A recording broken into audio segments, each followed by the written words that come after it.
Bonjour à tous, merci de nous rejoindre pour le 3e épisode de la quotidienne de la CAN by 11 Mondial.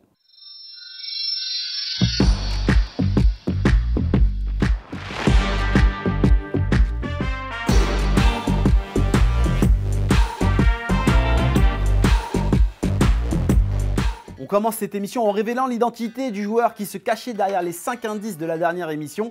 Il s'agissait d'Alexandre Song.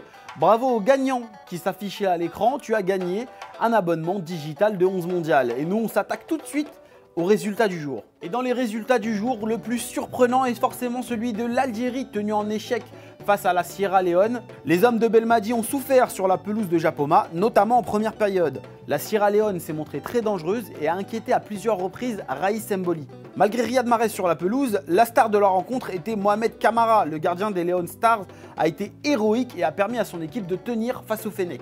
L'émotion a été totale pour le gardien au moment de recevoir son titre d'homme du match, lui qui n'a pas pu s'empêcher de lâcher quelques larmes.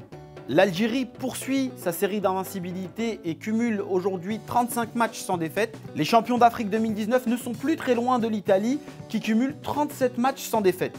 Deuxième gros choc de cette Coupe d'Afrique et des Nations, le match Nigeria-Égypte s'est terminé par une victoire nigériane 1-0 contre les Pharaons. Les Super Eagles ont prouvé, comme à leur habitude en Coupe d'Afrique, qu'ils étaient une équipe sérieuse se battant pour le titre de champion. Très attendu, Mohamed Salah a déçu, comme à la CAN 2019, manquant même une occasion en or. Lui qui marche sur l'eau en Europe a eu du mal sur les terres africaines. L'attaquant d'Erez va devoir se ressaisir pour permettre à l'Égypte de faire un meilleur parcours qu'il y a 3 ans. A noter que c'est une défaite historique pour l'Égypte qui n'avait plus perdu en phase de poule à la CAN depuis 2004. À l'époque, c'était contre l'Algérie, une défaite 2-1. Décidément, on n'aura pas été gâté de but aujourd'hui puisque le dernier match de la journée entre le Soudan et la Guinée-Bissau s'est soldé sur un pauvre 0-0. Jugilson Gomez d'Ipelé aurait pu changer la donne pour la Guinée avec un penalty obtenu à la 82e minute, mais malheureusement, l'ancien joueur du Benfica et de Monaco ratera le coche et ne permet donc pas à son pays d'empocher les 3 points ce soir. 0-0, score final, partage des points pour les deux équipes. On espère avoir un peu plus vraiment de spectacle demain. Après les résultats de match, place aux news.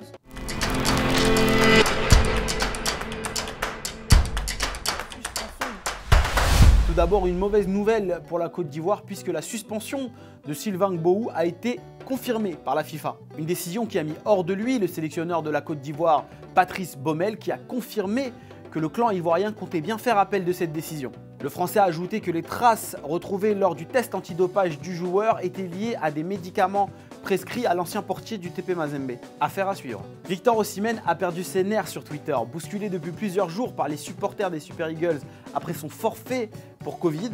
Le joueur du Napoli a insulté un internaute tout en répondant de manière directe à beaucoup d'autres. Pour beaucoup de Nigérians, son test positif n'était qu'un prétexte pour ne pas disputer la CAN, surtout qu'il était disponible pour le Napoli quelques jours avant le début de la compétition. Un mauvais moment à passer pour l'attaquant du Nigeria. Le père de Belaïli sort du silence concernant l'avenir de son fils. Il a déclaré à nos confrères de France Info que son fils était devenu un appât pour les agents européens et que plusieurs d'entre eux l'ont proposé à des clubs sans même avoir de rapport direct avec le joueur. Bien que quelques clubs du Golfe étaient également intéressés, il a qualifié ces derniers de roue de secours. Ils apprécieront certainement. Cette fois-ci, Youssef Belaïli semble bien décidé à rejoindre l'Europe. Vous pouvez suivre le feuilleton Belaïli tous les jours sur 11mondial.com. Après avoir écumé la fin des années 50 dans les dernières histoires de CAN, on entre aujourd'hui dans les années 60.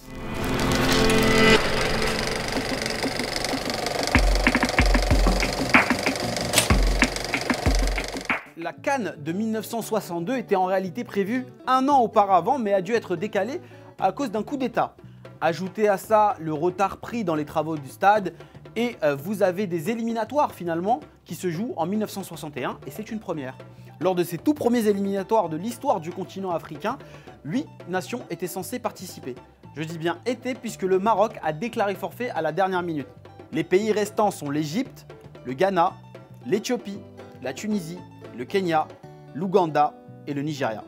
Facilement qualifié dès le premier tour, l'Éthiopie, pays hôte de la compétition, abandonne la Tunisie et l'Ouganda qui se qualifieront plus tard avec l'Égypte, tenant du titre, pour disputer la compétition.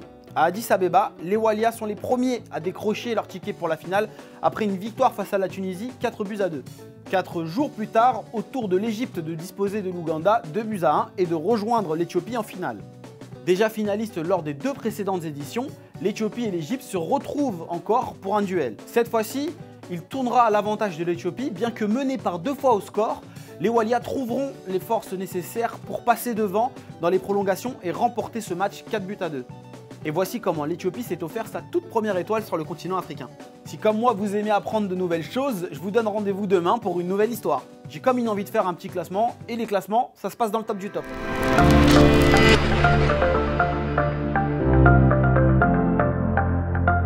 Dans ce top du top, on va se concentrer sur les entraîneurs ayant les plus longs mandats en cours. Et on commence comme d'habitude par une mention honorable, il s'agira de Djamel Belmadi qui ne figurera pas dans ce classement, la faute à quelques jours.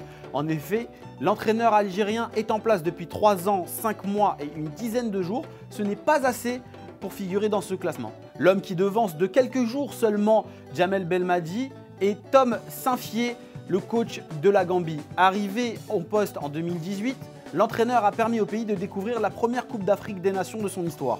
Véritable globetrotter, il a entraîné aux 4 coins du monde et a posé ses valises en Gambie il y a un peu plus de 3 ans, 5 mois et une vingtaine de jours. Le Mali est une équipe crainte en ce moment sur le continent africain et Mohamed Magasuba n'y est pas pour rien.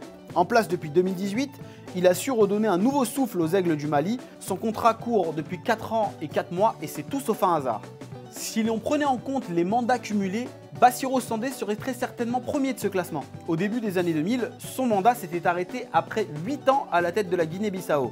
Mais sa pause de 2009 à 2016 pour coacher le Sporting Club de Bissau joue contre lui dans ce top 5. En place depuis 2016, son contrat actuel court depuis un peu plus de 5 ans. En poste depuis 2015, Aliou Cissé n'a connu que le Sénégal dans sa carrière de coach.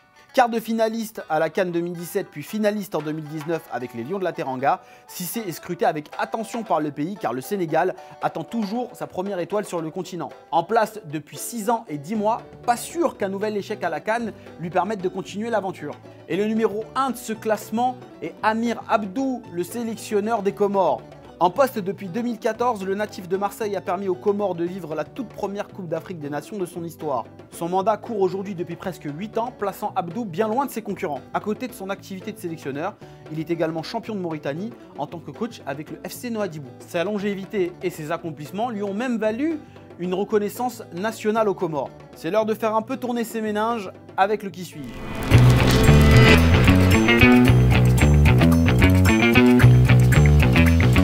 Comme d'habitude, voici 5 indices qui vous permettront peut-être de trouver l'identité du joueur en question.